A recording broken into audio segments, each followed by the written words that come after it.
I had an interesting day yesterday. I sang at the memorial service for Ron Young, a good friend, newspaper critic, guy whose newspaper gave me my first positive reviews way back then, helping a struggle songwriter go from the bars into concert settings. It's tough to say goodbye to a good friend, and the room was full of musicians who were all young 40 years ago with me. Yeah. But it was also wonderful because he'd been struggling with cancer for a while and was in great pain for the last long time. And so what a sweet release inside the pain of saying goodbye. Then a couple hours later, I went to a graduation party for my son, little Mateo. Some of you may have remembered little Mateo when he was tiny little. And now he and all this, there was, 15 friends that got together and had a big graduation party. So he and this cohort of 12 or 15 friends who've been friends since kindergarten were all together, and it was so sweet. They're such sweet people. Every one of them's got such big hearts, and it's beautiful. But inside that joy and that pride was this real feeling of, this is the last time I'll see most of these kids. They're all going off to separate college, north, south, east, and west, and highly unlikely. And so inside of all that sweetness and joy and growth was this kernel of sadness, loss.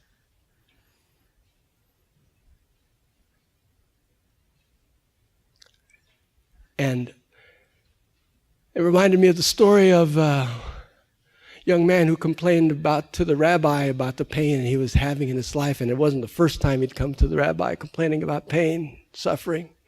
So this time the rabbi didn't say anything.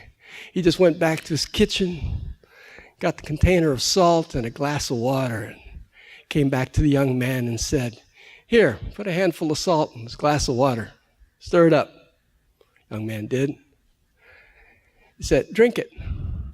Young man took a swallow and spit it out. How did it taste? Well, it was bitter. Awful. Come with me. Walked down the road a little ways to where there was a small pond created by a fresh mountain stream. The rabbi said to the young man, "Now take another handful of salt and throw in the pond. Stir it up. Now take a taste from the spring. How does it taste?" "Sweet." The rabbi said, "We all have to deal with the bitterness of life. The amount of pain is the same for all of us. What differs is the container that we put the salt in. Stop being a glass. Start practicing being the pond."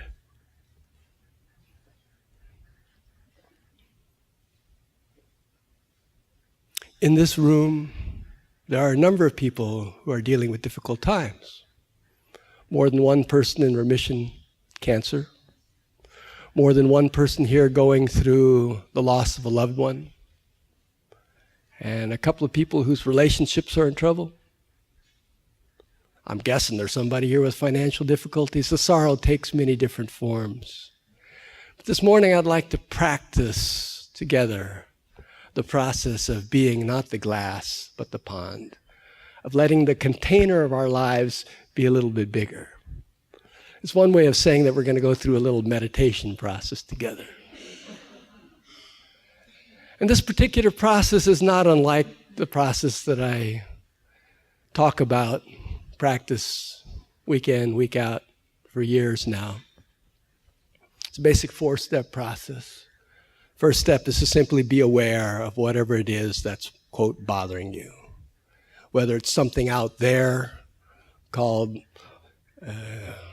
person bugging you, or something in here being a feeling of anger or sorrow, whether it's physical pain or emotional tension. The process is the same. It's just to be aware of it. First step is to be aware, because you can't fix a flat tire unless you know you've got one. And it's easy to know if you got one because you're feeling funky, but it's easy to point at the cause as being over there. That's the problem. The loss, that person, that jerk, that circumstance. That's the problem. And there is no problem. There is just a question of becoming aware of the situation, separate from the labels of good, bad, joy, sorrow, grief, pain, celebration. Because truthfully, standing there in the middle of those 15 young kids and their families swarming around the brick and just so much joy and so much energy, so much love, how could I label that anything but joy? And yet there I was at a particular moment with tears rolling down my eyes, sitting in the corner, feeling suddenly, that constriction here. And so that's the first step is feeling a constriction in the body or in my experience, rather than saying, that's the problem over there. Those kids are too old. They got too old too fast. That job got too hard too soon. No, it's not there. It's here, the constriction. Awareness is here. Awareness is owning the contraction, basically. And then from that awareness, the second step is acceptance. Just accept, oh, here I am. I know this feeling. This is not the first time I've had this feeling. You know what I mean? All those tough feelings, or the joyful ones too, they're old friends. And we can just accept them for being what they are. But just accepting that you've got a flat tire doesn't get it fixed, right? Being aware that I've got a flat tire and accepting, I got a flat tire, does not get it fixed. You got to do something. You got to go out and get the jack. You got to call AAA. You got to flag down help. You got to do something. But in the case of this process I'm talking about, it's not a something that needs doing. It's about something that needs being. And that being is a place of aligning with something greater than yourself. I call it God because I have a deeply impersonal relationship with a deeply personal God, except when it's a deeply personal relationship with a deeply impersonal God, and I can't figure out the difference. But there is a difference sometimes in my head. But as long as I stay in my head and try to figure out who God is or how God is or what that means, no vale. Got no value whatsoever. Doesn't do the trick. I've got to align with that which is bigger than me, which is mystery, which for me involves taking a breath and speaking inside myself the simple mantra, peace, be still. That's mine. That's the way I align with something bigger than me. You may have your own way. You may have rosary beads you like to hold, or a mandala that means something to you, a particular mudra, a way of holding your hands, a particular way of doing breath work. How you align with something larger than you is your business. That you align with something larger than you is all of our business, because it concerns all of us. Your willingness to move from a place of simply being aware and accepting of the contraction to opening to a larger space from the inside out. That's all of our business. Because to the extent you're willing and able to do that, you absolutely change not just your experience, but the experience of everyone and everything around you. At least that's my story. Not only am I sticking to it, I'm going to tell you a little bit more about it.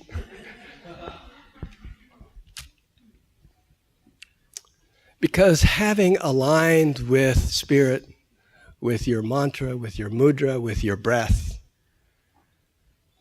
then it's very important to take the fourth step, which is to let it all go.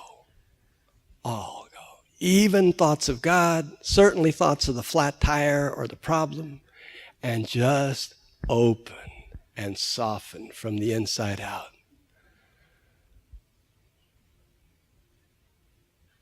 There's an old Buddhist saying that we all have a Buddha nature, just as the nature of ice is water.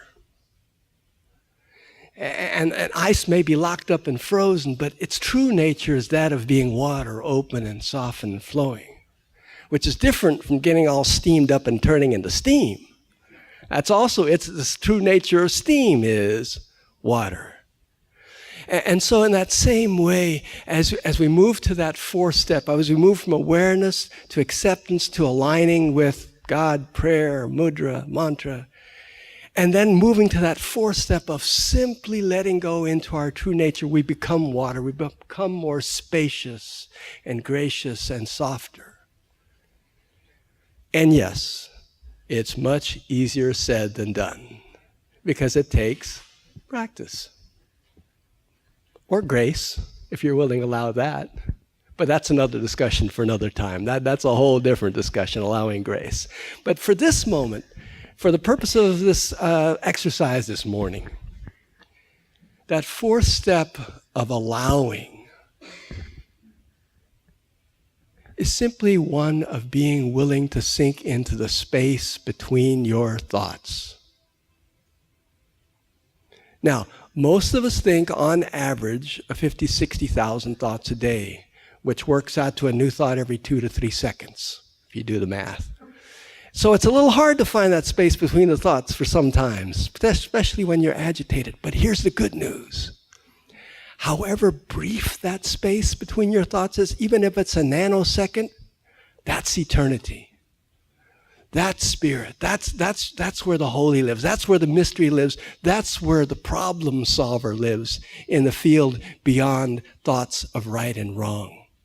That space of infinite possibility unfolding is the space between your thoughts. Whew. Breathe in. That's enough to make me get up out of my seat. And then sink back down. Because it's not out here at all. It's not anything I can say. It's nothing I can point to. It's nothing I can teach you. It's nothing anyone can do for you. And it is a process that you absolutely know how to do. Because you knew it when you were tiny. And you know it now as we sink in together again and again into the space of being aware, accepting, aligning with something larger, and then simply allowing.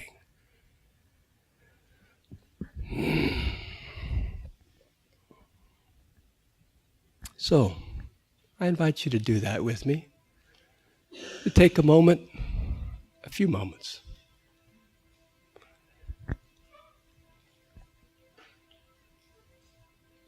Whether this is something you've done before or this is brand new process for you, I invite you to find a willingness inside yourself to participate in this process of going from being a glass to being the pond. Just feel your willingness to open and soften from the inside out. With a word, with a prayer, with a breath. Tell life, okay, I showed up. I'm willing to go through this process.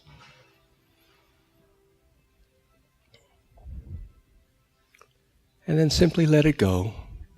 And let come into your mind, just for the purpose of this exercise, let come into your mind and into your heart a source of stress in your life, a challenge to you perhaps, or to a loved one who's undergoing challenge.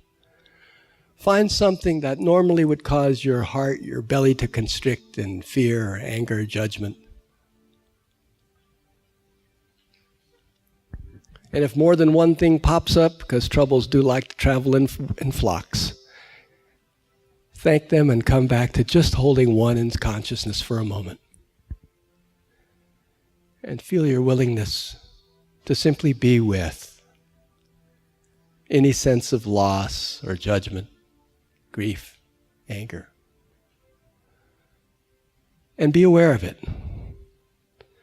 Just be aware of how it normally appears in your mind when you think about this person or this situation. Feel any constrictions in your body? A hint that usually shows up in your chest or in your belly for most folks.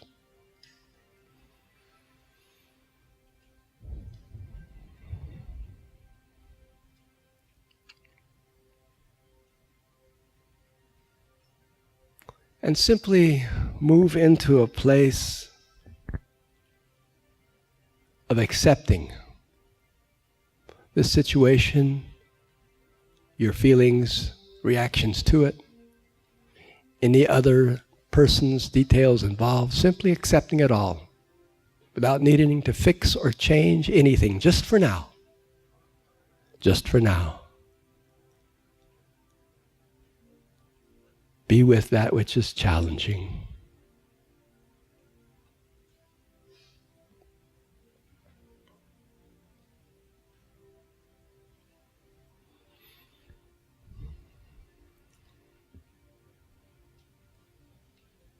And then from the inside out,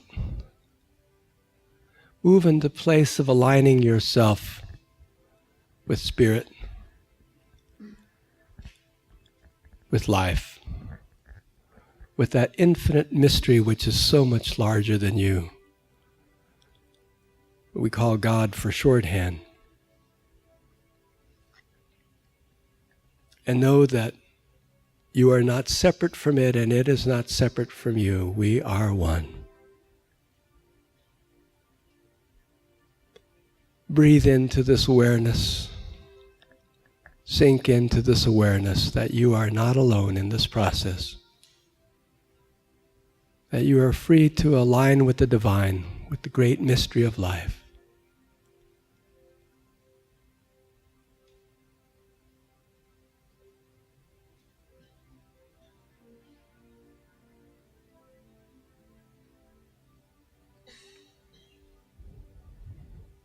And then simply sink into the presence,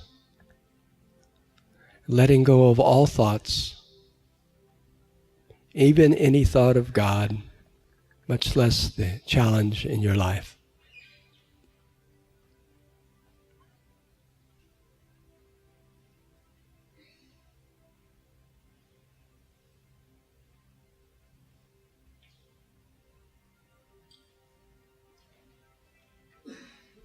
And if at any moment you find yourself drifting off to other thoughts, fantasies, back to the challenge, back to your prayer, simply notice and return back to allowing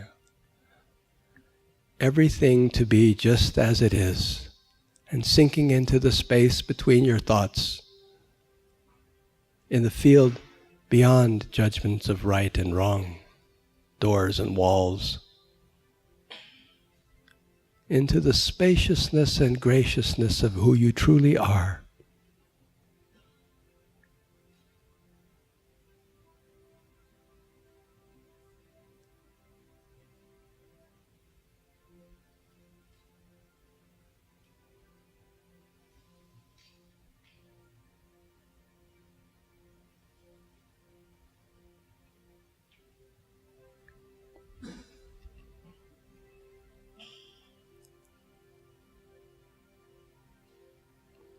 Simply resting in this field of infinite possibilities.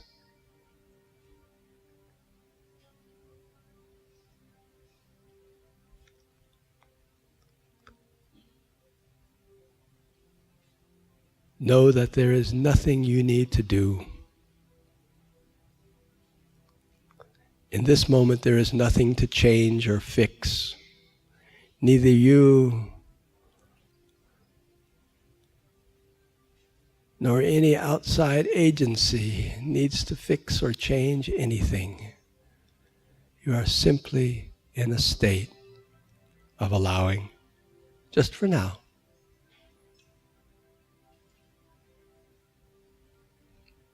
Knowing all is well, and all shall be well. In all manner of things shall be well.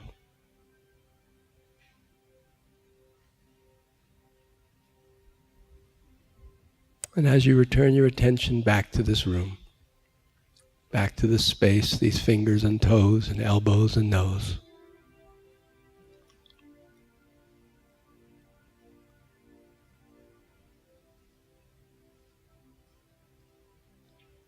simply let a feeling of gratitude bubble to the top.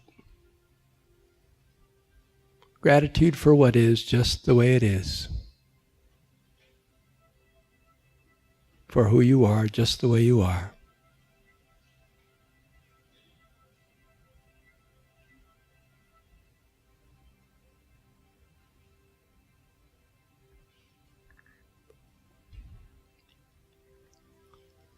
And so it is. Amen.